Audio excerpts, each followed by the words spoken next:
Hey guys, this is Adam with See You Later Leaner, and I'm here with another guest, Carly Byrum.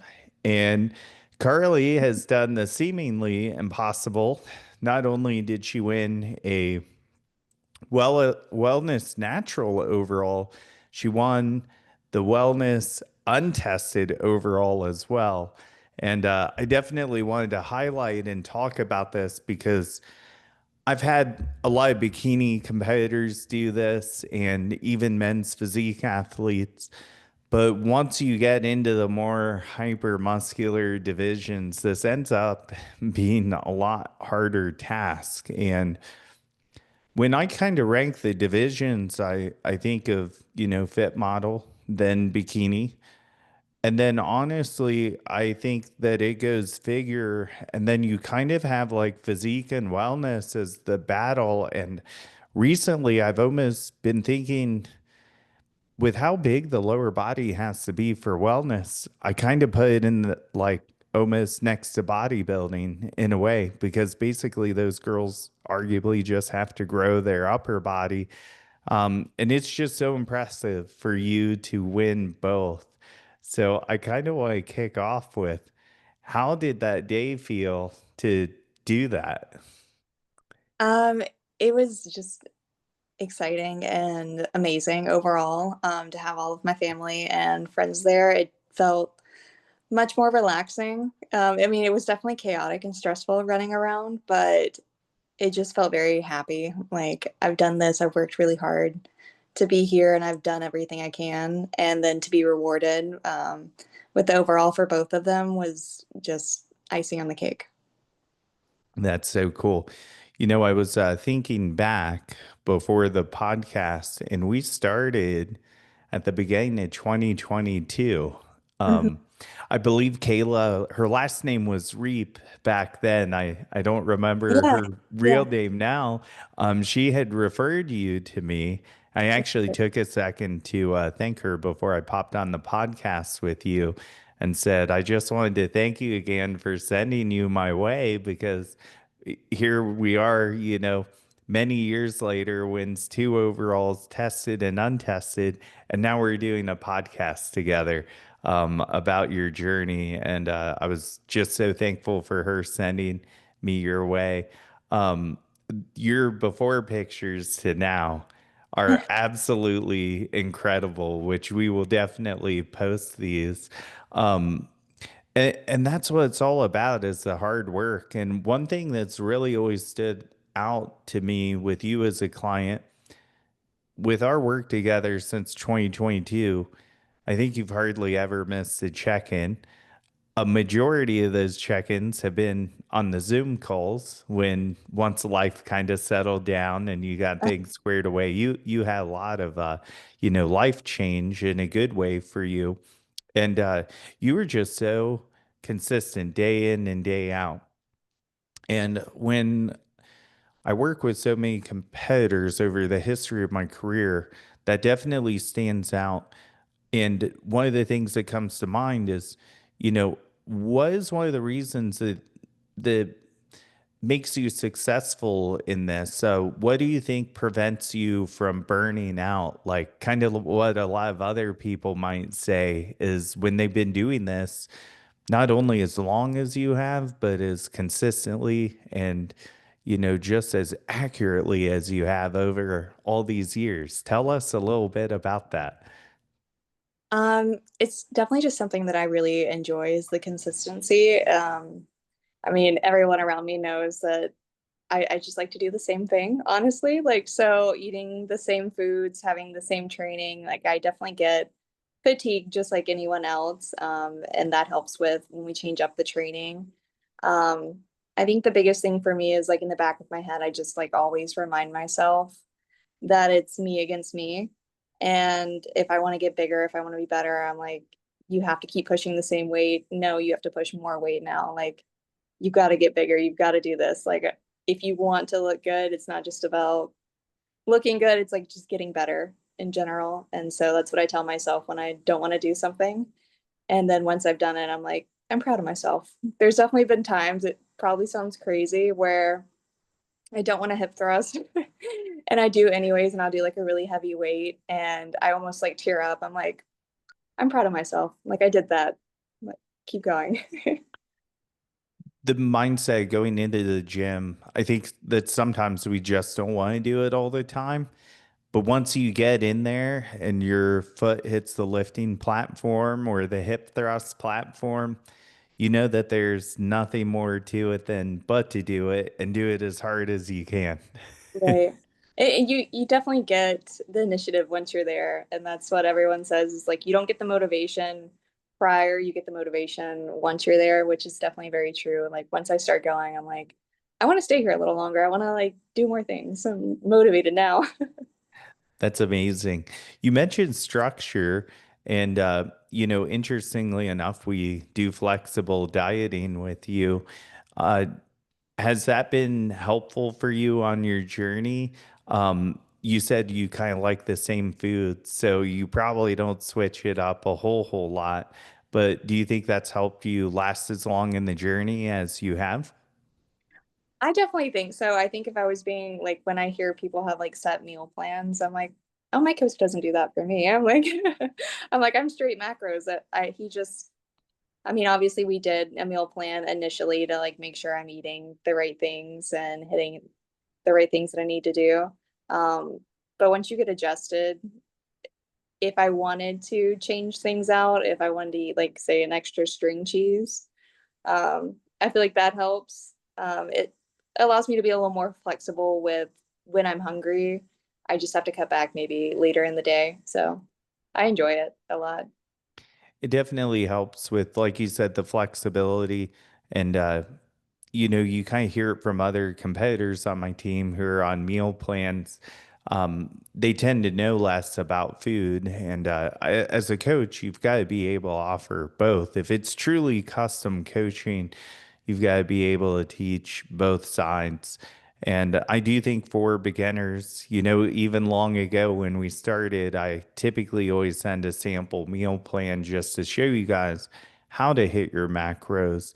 Um, Another thing that kind of came to mind as we were chatting about this is, the consistency that you've been able to have over all this time.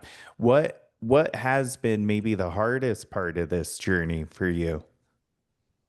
Probably just life getting in the way. When we first started, I was living in North Carolina and now I'm in Texas. So I had a big move, I had a big relationship change as well, changed jobs. So it's just been trying to be consistent with that, with the gym and my food. I would say is it's not necessarily difficult, it's just the timing thing, for me. I think like I'm gonna eat the same foods. It might just be at 10 o'clock at night, it might be at 11 o'clock at night. Like that's I think that's really like the biggest thing for me. Yeah, it's just life is constantly trying to get in the way, but Yeah, you make it happen. And then there's weeks that maybe the fitness bank account gets dropped a little bit, the hot water heater goes out. So you've got to spend some fitness finances somewhere else. Moving is one of the top 10 things, life traumatic events that throws people off, just in life in general, let alone a prep or anything like that.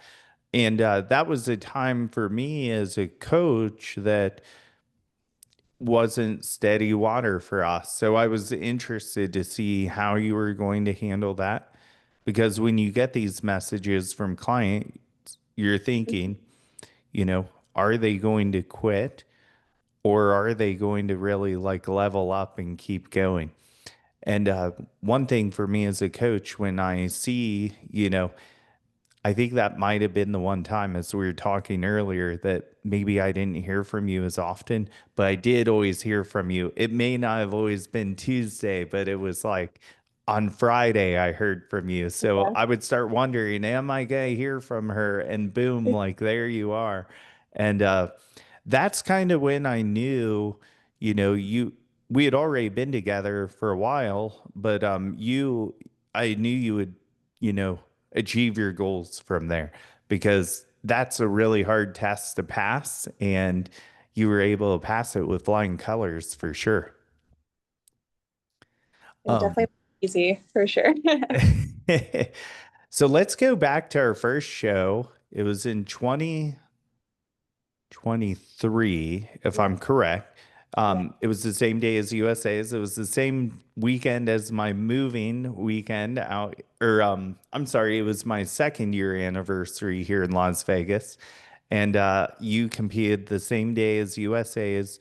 You had a stacked class in Texas, not tested, but you held your ground and you looked good next to those girls with only your, first year of competing and stepping on stage.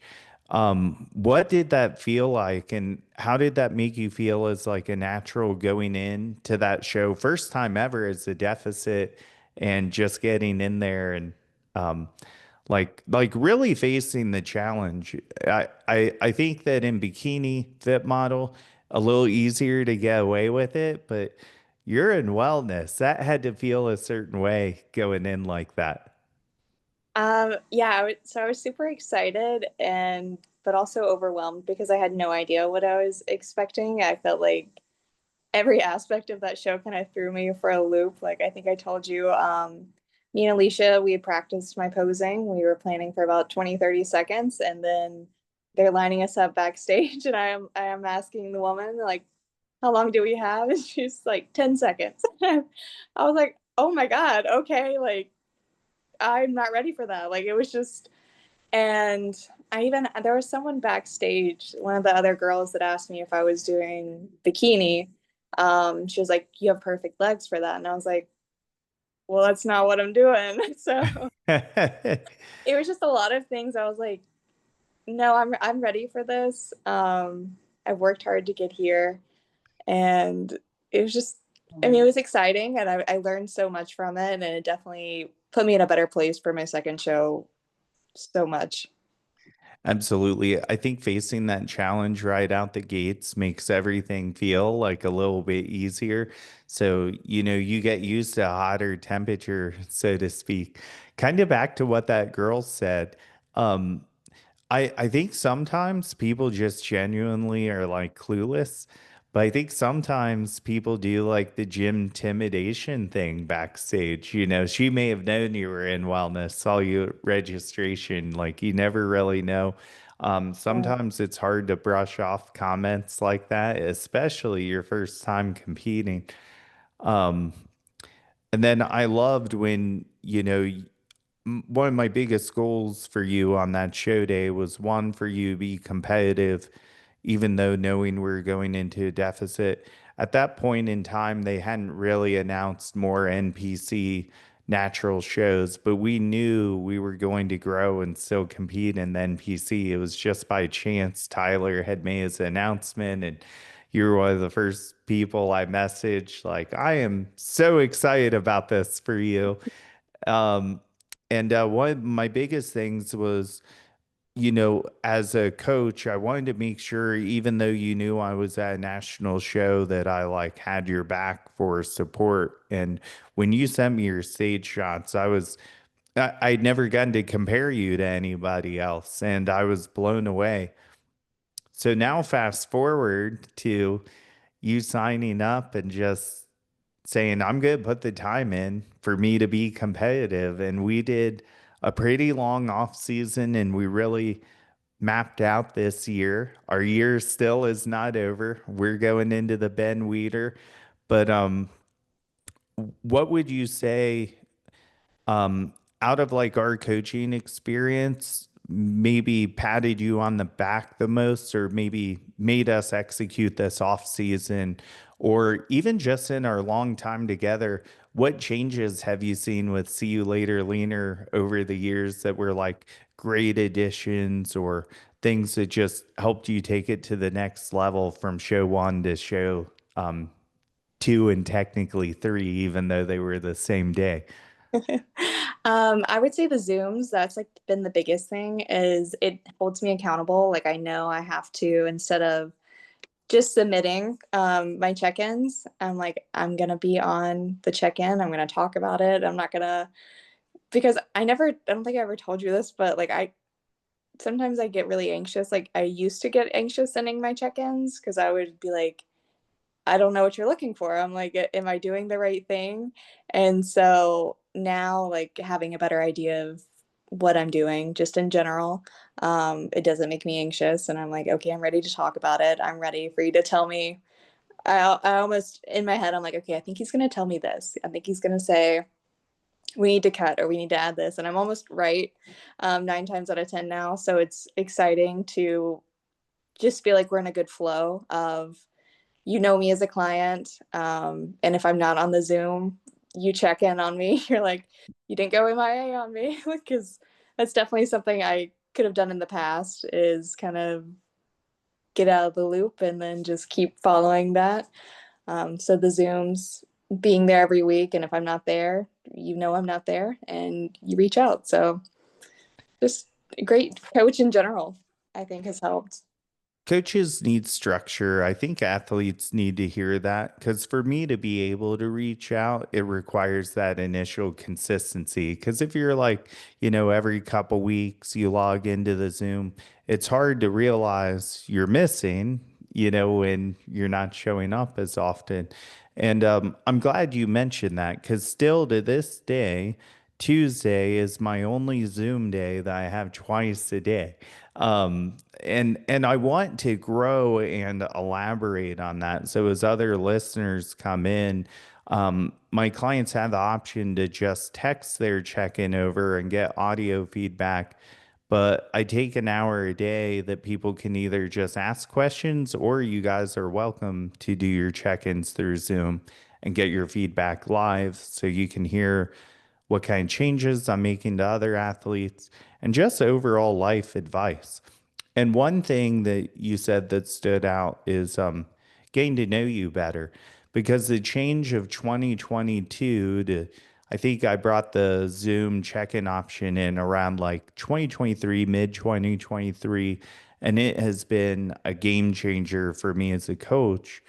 I know you guys so well, but I think even most importantly, like you were saying, you got anxious about check-ins. And part of that may have just been you didn't know me yet.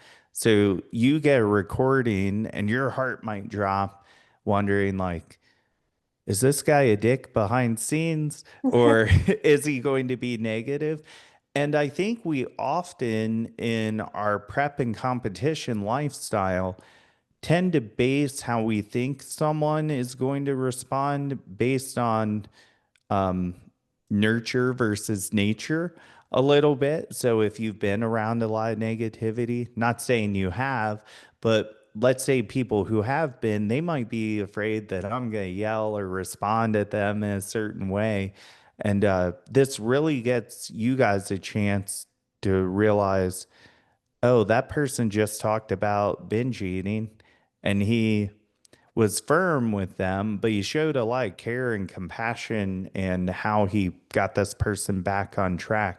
And I think that that stuff is really, really important. And I think you've seen it time and time again when someone comes in for their first Zoom. They're kind of shy at first, they're a little nervous. And then, like, a month later, they're like an open book, right? Like, they just start telling me everything. And it really helps me caddy the athletes. I prefer to call myself a caddy versus a coach and caddy these athletes and tell them the proper club to swing and the way to swing it. And so I'm really glad you mentioned that because I agree with you. I think the Zooms have been um, just such a staple in what See You Later Leaner is. And I really think that a lot of other coaches are probably going to start doing it too, which is really, really cool. It's So, great to just like listen in to like other clients too, because we always like say we're a team, but we're all like so separated. And then athletes when we're on the Zooms will be like, "Oh, I didn't realize you're actually like down the road. You're only like so far away." So I like to listen and be like, "Am I near anybody? Do they have questions that maybe I don't really want to ask. Maybe I'm like, it's kind of like a dumb question. It's like nothing. Yeah. And they'll ask it and I'll be like, oh, that is a good point. Like, I enjoyed hearing that, or even just hearing about your life too. Um, I think is very helpful. I'm just like, oh, like that's what's going on in everybody's lives. We do the gym, but we also have life too. Yeah. You know what's funny is one of my clients called it like a mini reality TV series that she said is good entertainment because she likes following the journeys of the people all the way to the stage. So she finds that she's watching their competition updates on Instagram, and she said, I feel like I know these people because she logs in quite often.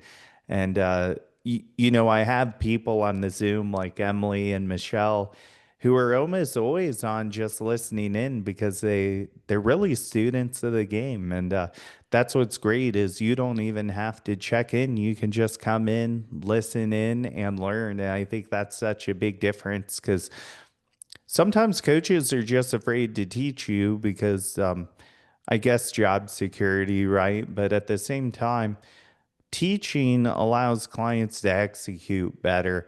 And if someone knows why they're doing something, that usually helps. And that's one of the reasons I've always liked that. So thanks for bringing that up.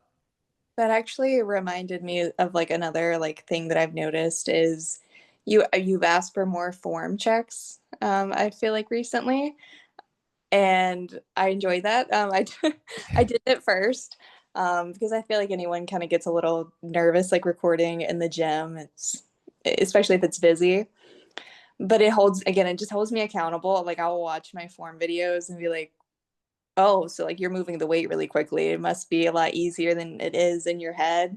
Or I'm not going a full range. And so I'm like, it's a good thing he had me record that. I'm like, now I know. Now I know I need to be very intentional with everything, make sure I'm going full range, I'm slowing it down or adding more weight, whatever needs to be done.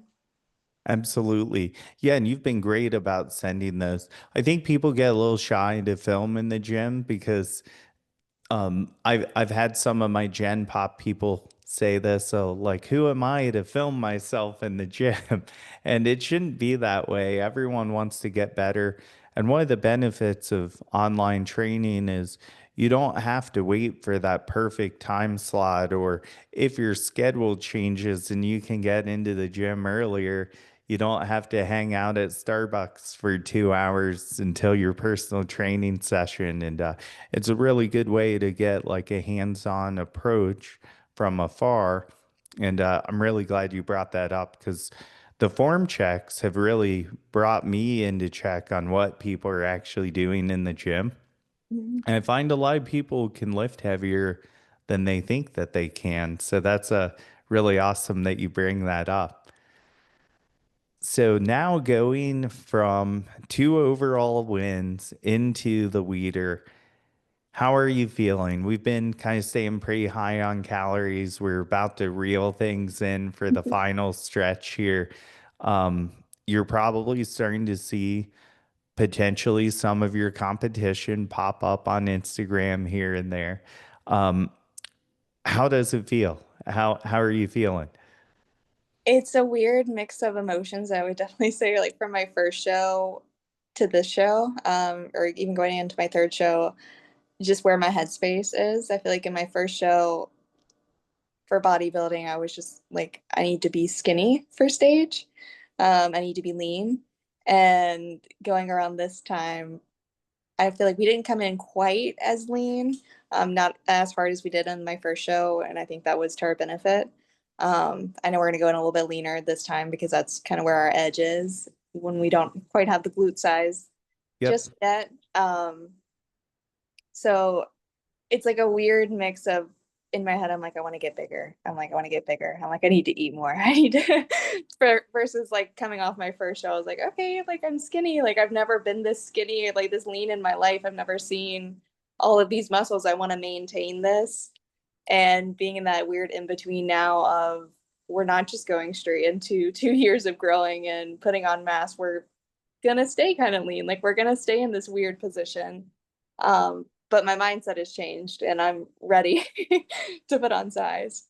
Yeah, that's a good point. When we got ready for your first show, less development, more leanness to bring out the detail of your physique. And this one, just as much detail, but probably not as lean, just based on the fact you had so much more muscle tissue that it pops more. Yeah. And it's interesting because sometimes judges can say too lean on feedback, but you could also just say fuller too. And it just depends on the verbiage of the judge that you get. And yeah, we're just going to go like that little edge leaner to bring out the glutes a little bit more. And your shape is just so wonderful. I'm so excited to bring it in just a little bit tighter, even though I was pleasantly so happy with your last package. It's just, we'll just tweak this just a little bit more, give us a little bit more of a buffer. And I think that's going to be perfect for us. And I'm really excited to meet you in person for the first time. I know. There's two national shows going on the same weekend, but I am choosing the Ben Weeder. One, I've just always been a huge advocate of natural bodybuilding, even though I'm educated and do well in both. Um, the amount of years I have on stage with you guys, with you, Giancarlo, Rochelle, all of my clients who've been with me for so many years, I can't not go to that show, and I'm so darn excited for it. So, um, I really can't thank you enough for jumping on this. This was a really wonderful interview. And where can people find you? They can find me on Instagram. I did TikTok for a while, but with life being so busy, I was like, I'm spending too much time there. So pretty much just Instagram, Facebook at Carly B25. That's where I pretty much post my stuff. I'm trying to be better about posting. That's awesome. Well, I hope that we have plenty more and know we will have plenty more to post about as the season progresses for you. So, thank you for joining, and we will see you guys later, leaner.